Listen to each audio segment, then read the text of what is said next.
Hello guys, welcome to HBK Football. Today we're going to talk about something very important, which is the situation with Real Madrid, and particularly Mbappé and Vinicius playing together. Mbappé is coming back tomorrow, right? Potentially, he came back in the last game, but he potentially starting tomorrow. So we might have Mbappé and Vinicius playing together again in the starting 11. We all, thought that it could work out last year when Mbappé came to Real Madrid, but we saw the struggles of the team throughout the season 24-25.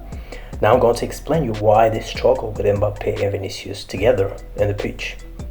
So first of all, let's talk about profiles, right? Vinicius and Mbappé are very similar players. They're both explosive on their left side. They rely on space, speed, and 1v1 to make a difference, right? Vinicius is more like a pure dribbler, also going with a lot of pace. And Mbappé is more focused on direct output, finishing, sprinting, attacking the box. But deeper than them, they need space, they need depth, right? They need trust from their teammates too. They're not like static wingers who just come by. They need to explode to beat the defenders. So what happens when we put both of them in the same starting 11? What happens is that we have a false nine problem. Vinicius always plays on the left, when Mbappé is playing with him. So they put Mbappé as a number 9, but Mbappé cannot play as a number 9. He doesn't have the natural abilities and the willingness to play as a number 9, right? And that's the problem, because in the past, Real Madrid used to play with true number 9s, with Benzema, who's also a number 10, with Joselu, and other players before them.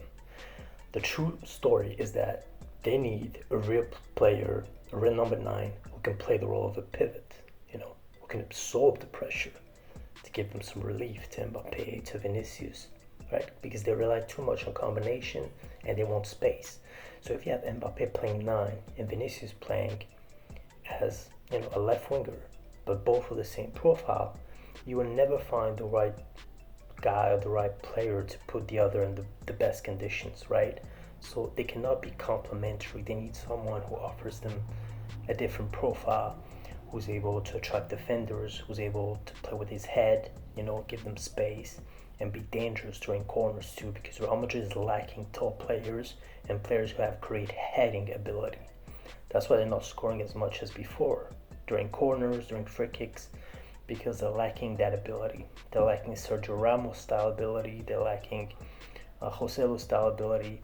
These players who could make a difference also in free kicks or in corners.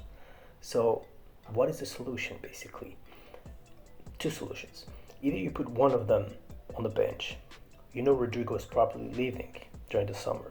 So you can put Arda Güler, you can put Brahim Diaz, you can put other players on the right side.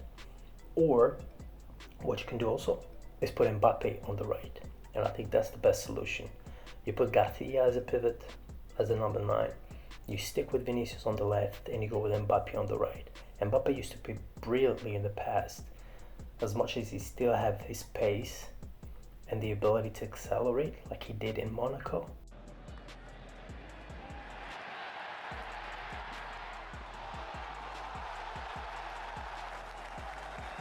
playing on the right side, and he's being served by the right players, then he can make a difference too. They both need space. So to me, that would be the only solution where both will be able to play at the same time on the pitch. One on the left, one on the right. And one thing too is that Mbappé needs to start playing harder on defense as well, because they're being exposed. The midfield is being exposed. Whether he plays on the left or on the right, he needs to make the runs. He needs to come back and fight for the ball. That's the Real Madrid mentality. They need all the players to come back and then push towards the attack, right? Because Real Madrid has this style of play. They can contain the attackers of the opposing team pretty well. And then their force is that they project themselves very, very hard on the left, on the right, attacking the opposing team. I think that's what they need to do. And to me, that's the only solution for them to be successful this year and beyond.